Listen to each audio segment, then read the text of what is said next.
Hello friends, welcome to my channel. मी शिवानी. आज सकाळी ना एवढं जास्त काम होतं ना, कारण 2-3 दिवस घर बंद होतं, त्यामुळे सगळीकडे धूळ झाली होती.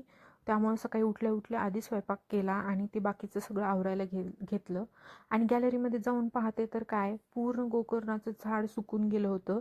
2 ते 3 दिवस खूप त्याला पाणी पण नाही भेटलं आणि ऊन किती जास्त पडत आहे, त्यामुळे ते पूर्ण असं ड्राय झालं होतं. आणि मी नसताना त्याला फुलं पण बरेच येऊन गेले होते आणि ते पूर्ण सुकलंच होतं. आणखी जर 2 दिवस पाणी नसताना भेटलं, ते पूर्ण असं वाळूनच गेलं होतं.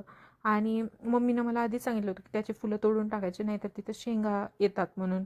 आणि एक शेंग पण आली होती आणि खालच्या साईडनं पूर्ण ते वाळत पण आलं होतं. तर आधी त्याला पाणी घातलं आणि त्यानंतर मग पिल्लूला संत्रीचा ज्यूस बनवून दिला, कारण तिला ते खूप जास्त आवडतं. ती रोज संत्रीचं ज्यूस, एकतरी संत्रीचं ज्यूस तिला लागतोच.